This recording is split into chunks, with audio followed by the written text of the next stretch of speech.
Good morning. How's everybody doing? I'm great. Good morning. Good.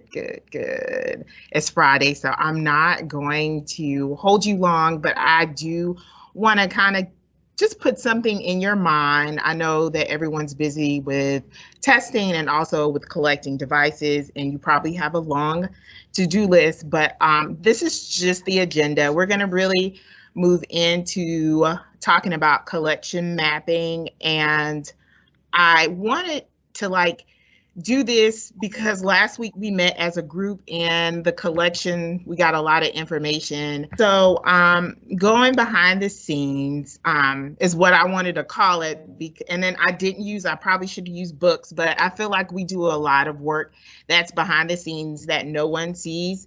And there's a lot of planning and a lot of details when it comes to our jobs. And of course, everyone knows, like, we know that we have a lot of roles and responsibilities and the preparation that goes. And so I wanted to title it Going Behind the Scenes and Using Collection Maps. Last week when we met, we got our collections and our ages, and we were kind of tasked with making sure next year that we bring our collections, that we decrease the age.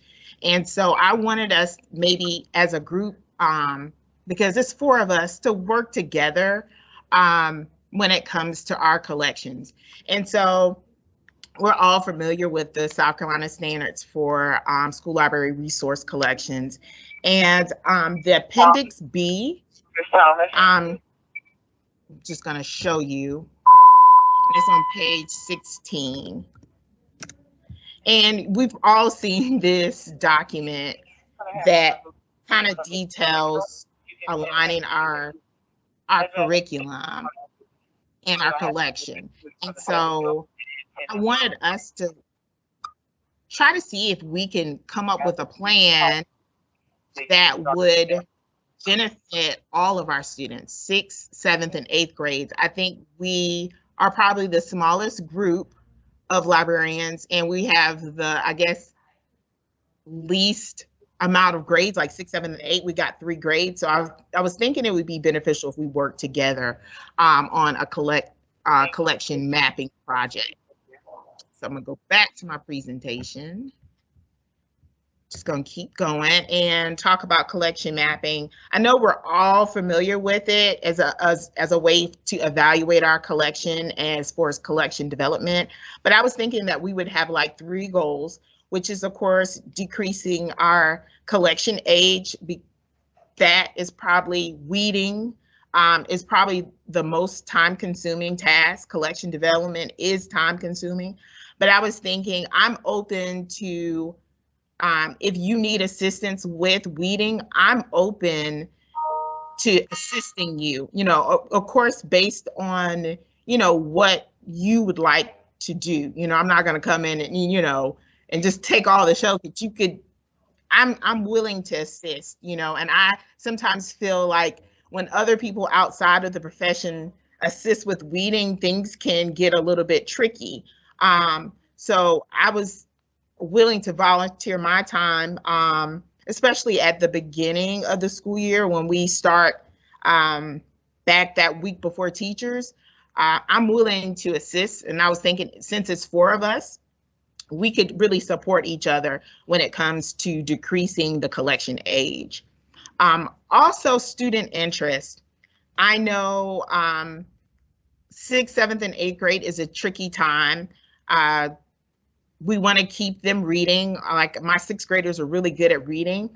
You may have some other experiences, but once they get to 8th grade, I kind of have them kind of drop off. So, building student interest, whatever like list you have, your most popular books, if we could work together, because more than likely our kids share the same interests.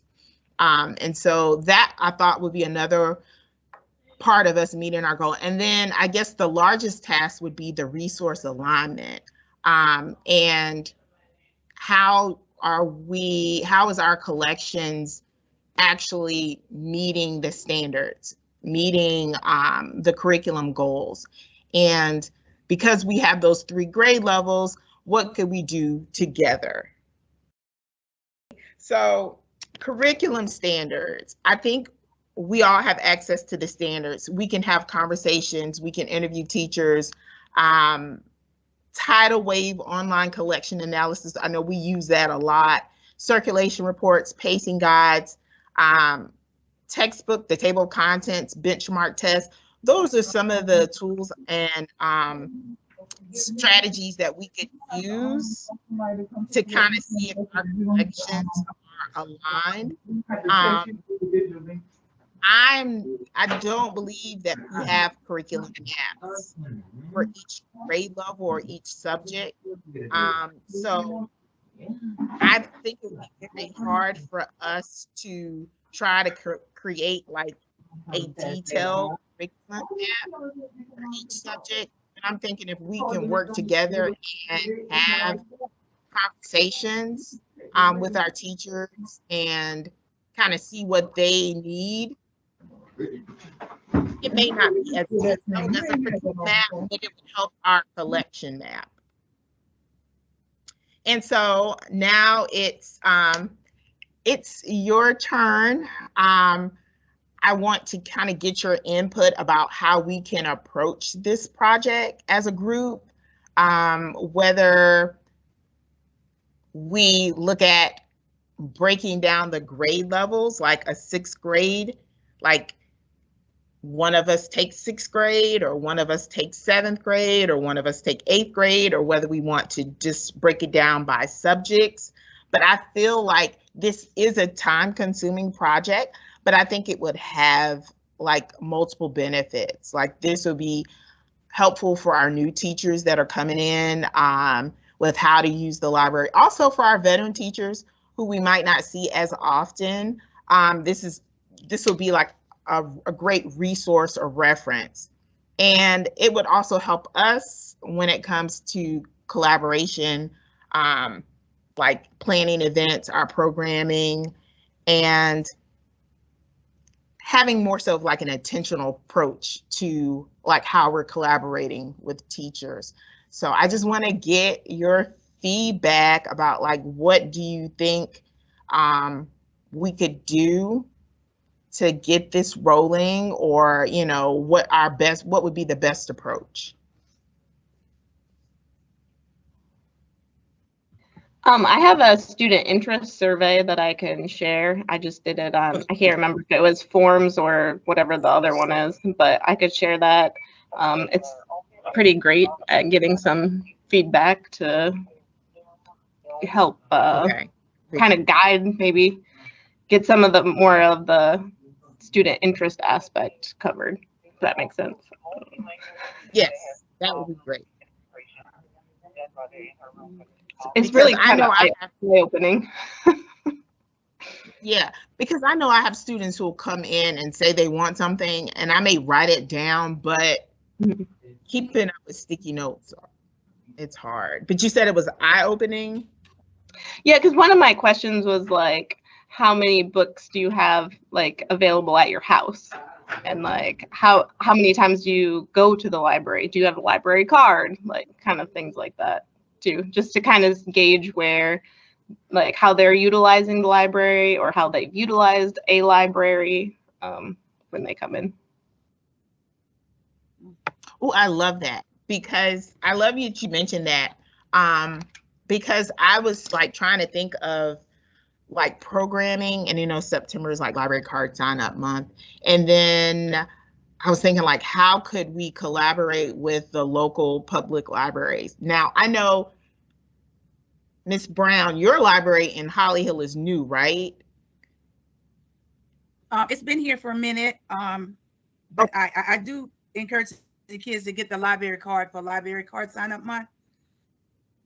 Yeah, I was wondering if we could, like, you know, we had an event there and the kids and their parents were able to sign up. Like, if we kind of partnered with them and had a sign that says, you know, this month, and it'd be like a district collaboration. But any other ideas